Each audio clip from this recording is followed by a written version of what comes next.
Hey guys, Peter here to do an album review. Today I'm here to tell you about the latest from Whitechapel, Kin, out October 29th on Metal Blade Records. This album has 11 tracks, 48 minutes in length, and this is the band's 8th full-length studio album. They are an American deathcore band. Now this record picks up exactly where The Valley left off, not just from a storytelling perspective, but also from an atmospheric and emotional point of view. But the angle that they took on this record was not necessarily one that's based on reality. I mean, it is based on reality, but the stories that they're telling you on this album are not real. They're fictitious. They are what could have been had things happened differently, had the main protagonist reacted differently to the adversity that came at him. So this album, while telling you a story that's based on reality, the outcome of that story or the story that's put into the forefront throughout the pages of this record is fictitious. I like this idea. I like this concept. It's a nice way of continuing something that started before, still keeping it connected, still keeping those two records almost as part one and part two, but coming from it from a completely different perspective. It doesn't really change the emotional baggage that the record has. It doesn't change the atmosphere of the album, but it does give you a different look at the same story. Now, as far as structure goes, this album is very chaotic. It's really hard to define a path. Not that I was expecting to see one, because when you have albums like this where the emotional baggage of the record really pushes the songs and it pushes the experience of the album and it impacts the soundscape, it impacts the vocals, impacts the atmosphere, it's really hard to find a clear path.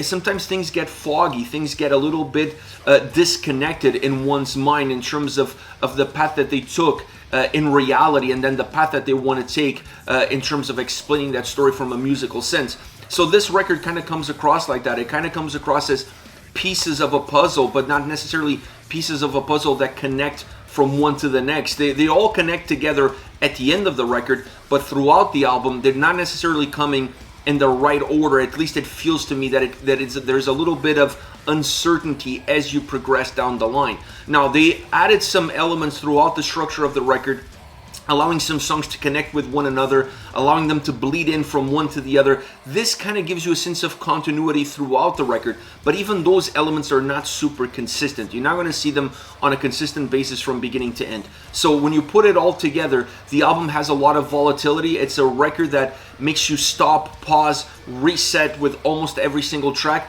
There are a few that kind of continue the same emotion from one song to the next, but like I said, overall there's a lot of different things for the listener to digest, so the overall structure is one that feels pretty broken all the way throughout 11 songs. Once you get into the soundscape, this record has that backdrop of darkness that we saw in The Valley really carrying forward here. Nothing really changes as far as that darkness. I thought the element of this album as far as sound goes that perhaps surpasses The Valley is the interconnection of elements in terms of what the story is giving you and where they want to take you in the experience of telling you that story. In this album, I felt like the way they presented it was better interacted, like the elements were better assimilated with one another, and the overall picture was perhaps a lot clearer within the songs themselves, not necessarily, like I said, across every single track as you move from track to track. So the soundscape on this album is very rich, is very powerful. Peaks and valleys, extreme aggression, extreme anger, intensity, and then some super dark and melancholic moments. But that darkness is always there. Even in the heavier moments, there's always a sense of darkness in the layers of the music and the layers of the sound.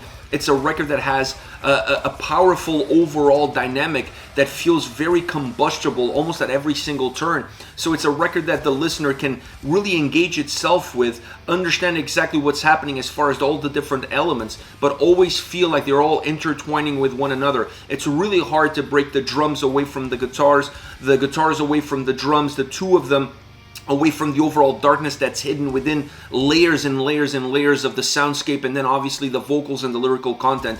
Everything comes as one, and everything is feeding off of each other, and I really feel like that's the major strength of this album. An album that, while having strength in the individuality of the elements that make up that sound, the really collective is what jumps into the forefront, and you really gravitate towards that collective, towards that big sound, that big presence that's on almost every single track. Even in the more melancholic moments, the sound is still very well defined, giving you borders, giving you shapes, allowing you to feel somewhat comfortable within the tracks themselves, which is a very important element for an album that has a lot of chaos, that has a lot of movement, and it's really pushed by the emotional drive that the songs carry, that the lyrics carry, and then obviously the atmosphere puts into the forefront.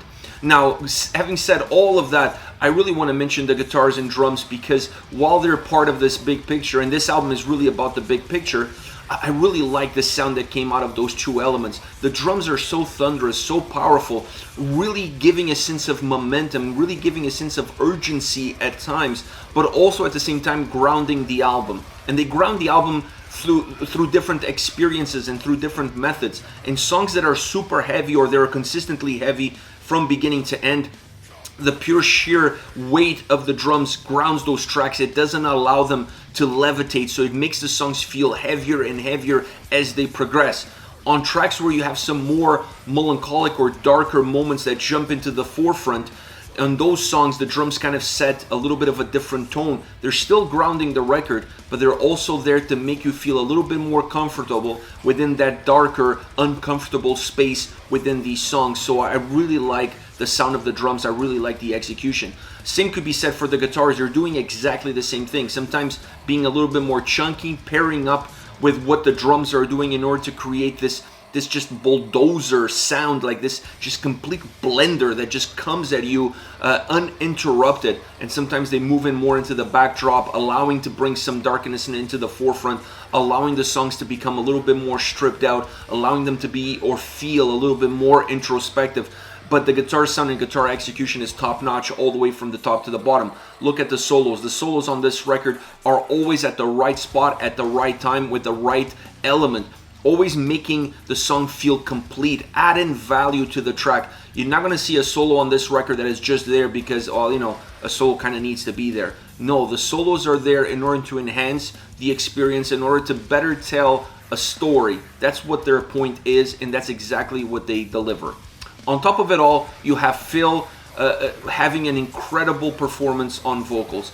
This album, I felt they took a little bit of a layer off of what we saw in the Valley. And in the Valley, I felt like he was really naked in front of all of us when he was singing on that record, in terms of how he controlled himself, or sometimes how he lost control of himself within the storytelling aspect of the album.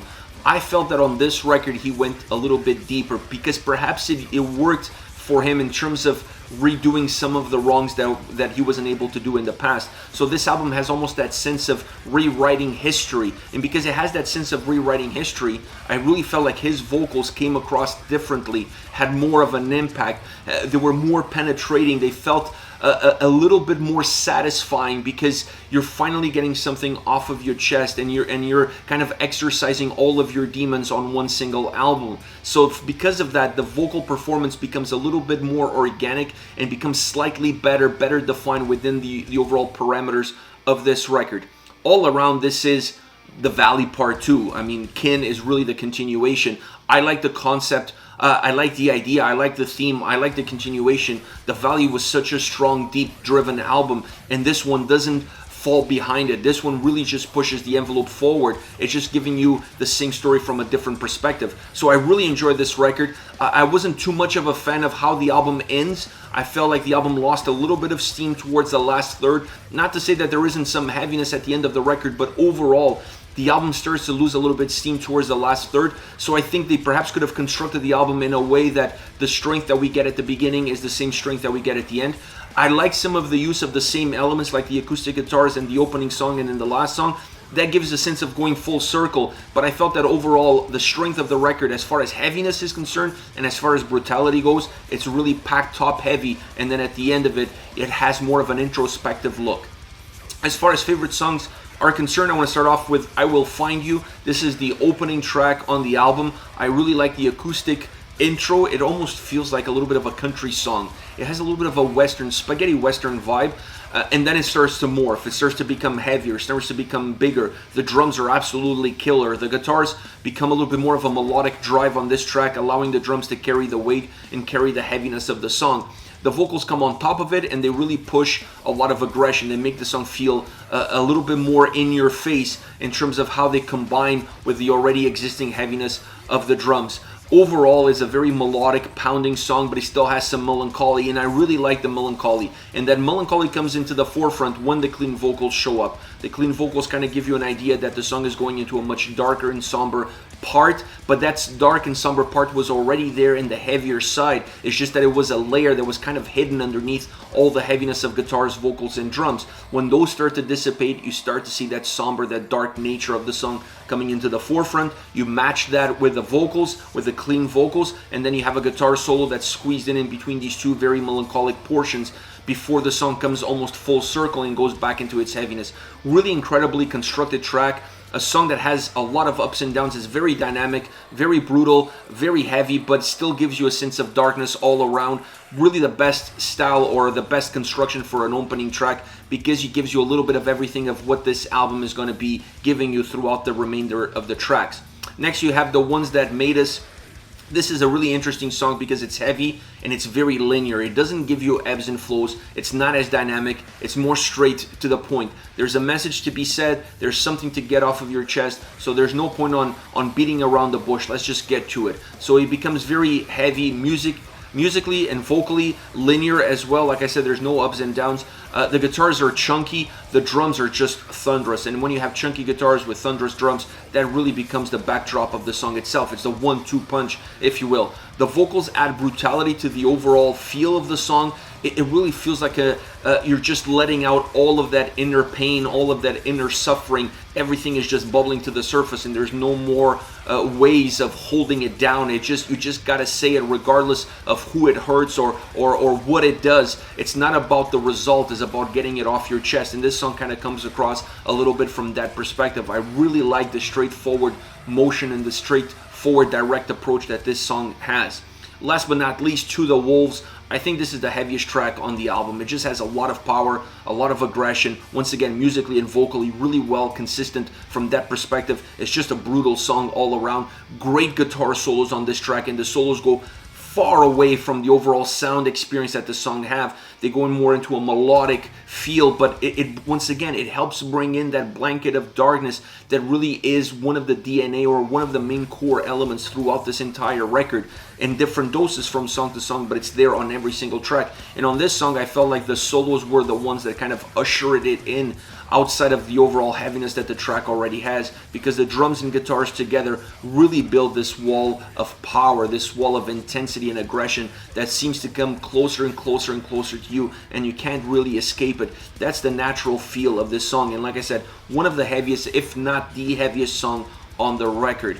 This is it, Whitechapel Kin, out October 29th on Metal Blade Records. Let me know your thoughts on the band, on the singles. Use the comment section below. I'll be reading those and getting back to you. Take care, guys.